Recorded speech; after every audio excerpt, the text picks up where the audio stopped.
Bonjour les amis. Hansi Flick, l'entraîneur du FC Barcelone, est récemment monté au créneau contre la Fédération espagnole de football. La raison de sa colère est simple, la gestion jugée irresponsable de Lamine Yamal durant la trêve internationale. Le jeune prodige blaugrana souffrait déjà de douleurs au pubis avant de rejoindre la sélection, mais malgré cet état fragile, il a été aligné à 2 reprises avec l'Espagne, parfois même sous antidouleur. Une décision qui n'a pas du tout plu à Flick, convaincu que le staff médical de la Roja a fait courir un risque inutile à son joueur. Selon lui, un dialogue franc et transparent entre la fédération et le club aurait dû être une évidence pour protéger la pépite de 17 ans. Le résultat est sans appel. Lamine Yamal est revenu diminué à Barcelone et il sera absent plusieurs semaines de compétition.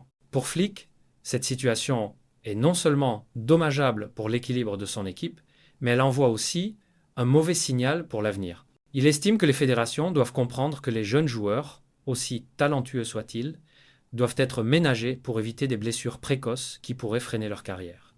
En conférence de presse, il n'a pas mâché ses mots, déclarant qu'il était inacceptable de sacrifier la santé d'un joueur pour quelques matchs de sélection. Ce coup de gueule place clairement l'ARFEF face à ses responsabilités et relance le débat sur la gestion des jeunes talents entre clubs et équipe nationale. De son côté, Fermín López, le jeune milieu de terrain du FC Barcelone, a marqué les esprits après la grande victoire 6-0 face à Valence.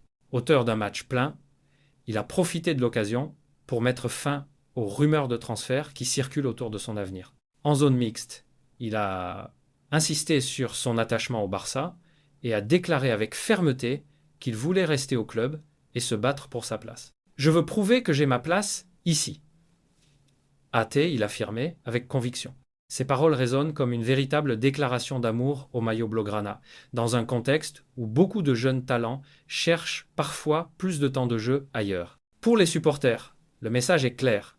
Fermín López est prêt à relever le défi de la concurrence au milieu de terrain, là où Xavi et maintenant Flick disposent d'un effectif riche en qualité. Sa détermination à s'imposer démontre une maturité surprenante pour un joueur de son âge, et cela a renforcé sa cote de popularité auprès des partenaires. Pendant ce temps, en Angleterre, Sheffield United traverse une crise profonde. Le club, relégué de Premier League, c'est à nouveau sur les bonnes bases en championnat, mais le début de saison s'est transformé en cauchemar. Avec Ruben Selles aux commandes, l'équipe a perdu ses 6 premiers matchs, encaissant notamment une défaite humiliante 5-0 contre Ipswich. Incapable d'obtenir le moindre point, Selles a rapidement perdu la confiance de ses dirigeants.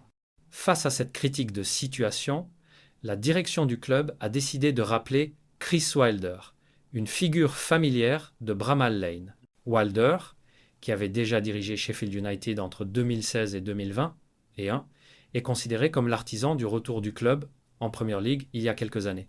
Sa nomination n'est pas seulement un choix sportif, c'est aussi un signal pour adresser aux supporters. Le club veut renouer avec ses racines et retrouver une identité claire. Wilder connaît la maison, connaît les supporters et sait comment mobiliser un groupe en difficulté. Son retour est donc perçu comme une tentative de sauver la saison avant qu'il ne soit trop tard. En Espagne, un autre sujet a fait l'une. Le retour d'Aymeric Laporte à l'Athletic Bilbao. Parti à l'été 2023 pour rejoindre Al Nasr en Arabie Saoudite, le défenseur français d'origine basque a décidé de revenir en Europe après une expérience atténuée au Moyen-Orient. Son transfert à Bilbao a longtemps été suspendu à cause de détails administratifs, mais la FIFA a finalement donné son feu vert, officialisant son retour pour 3 saisons. Laporte retrouve ainsi le club qu'il a formé et a révélé son départ pour Manchester City en 2018. Pour l'Athletic, c'est un coup majeur, car le joueur apporte une grande expérience internationale, acquise à la fois en Premier League et avec l'équipe d'Espagne. Les supporters basques, très attachés à leur identité locale, ont accueilli cette nouvelle avec enthousiasme, voyant en Laporte un leader capable de stabiliser la défense et de transmettre son vécu aux plus jeunes. Ce transfert incarne également la politique du club, misère sur ses racines et attire les talents issus de son propre territoire. Enfin, en Allemagne, Uli Hoeneß, figure emblématique et dirigeant influent du Bayern Munich, a tenu des propositions très fortes au sujet du marché des transferts. Sa colère est particulièrement concentrée sur le transfert de Nick Woltemade vers Newcastle pour un montant environ 4,20 millions d'euros. Selon Hoeneß, cette opération illustre une dérive dangereuse où certains clubs, notamment en Premier League, profitent de ressources financières des mesures pour faire grimper artificiellement les prix. Il a dénoncé une distorsion du marché qui a mis en péril la stabilité du football européen.